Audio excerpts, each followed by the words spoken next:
আসসালামু আলাইকুম। আজ আমি আপনাদের সাথে শেয়ার করব খুবই সহজ এবং মজাদার মুরগির মাংসের রেসিপি। তো এই জন্য প্রথমে আমি চুলায় একটা কড়াই দিয়ে দিয়েছি এবং এতে দিয়ে দিব সয়াবিন তেল। তেলটা গরম হয়ে আসলে আমি দিয়ে দিব 1 মুঠ পেঁয়াজ কুচি। এই পেঁয়াজটা আমি ভেজে বেরেস্তা করে উঠিয়ে নেব।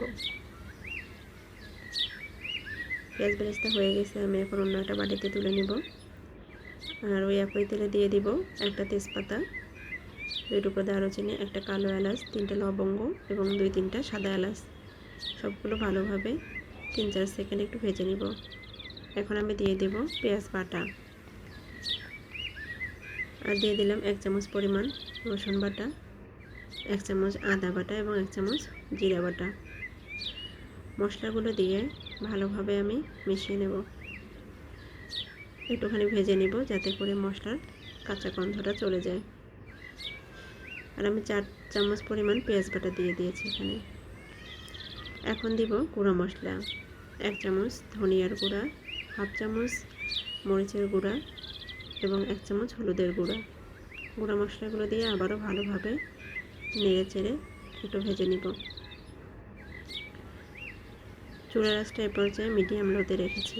এখন অল্প একটু পানি দেব এবং মশলাটা কষিয়ে নেব।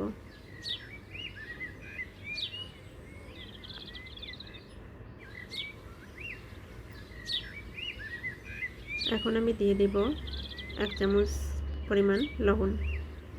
লবণ দিয়ে আবারও মশলাটা ভালোভাবে নেড়েচেড়ে মিশিয়ে নেব এবং চুলার আঁচটা কম রেখেই আরেকটু ভেজে নেব।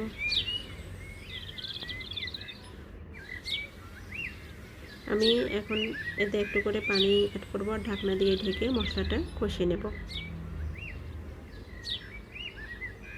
আর মশলা কষানোর সময় চুলার আঁচটা মিডিয়াম টু লোতে রেখেছি। আর আমি একটু পানি দিয়ে ঢাকনা দিয়ে রেখে মশলাটা 4-5 মিনিট কষিয়ে নিয়েছি। এখন দিয়ে দিলাম মুরগির মাংস।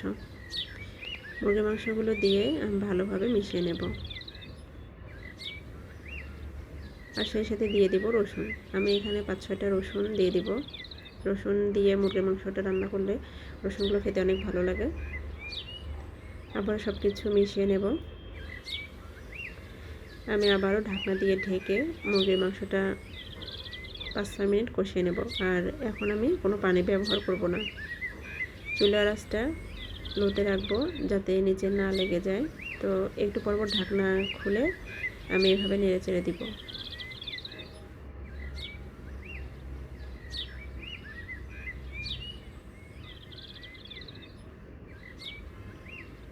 5-6 মিনিট এভাবে কষানো হয়ে গেলে দেখা যাবে যে মাংসটা একটু সফট হয়ে এসেছে।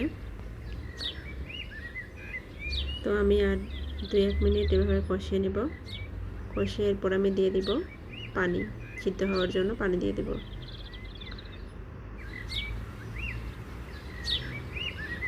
আমি প্রায় 2.5 কাপের মতো পানি এখানে দিয়ে দিলাম।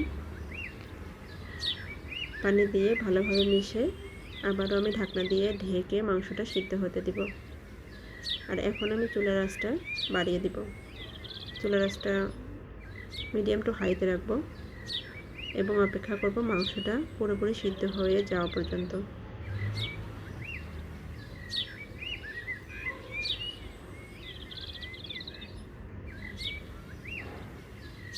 মাংসটা সিদ্ধ হয়ে এসেছে।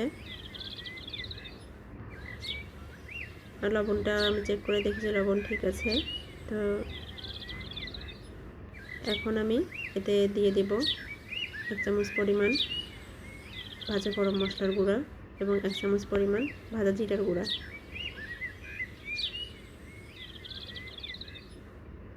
ভাজা জিরা এবং গরম মশলার গুঁড়া দিয়ে আবারও ভালোভাবে আমি সব কিছু মিশিয়ে নেব।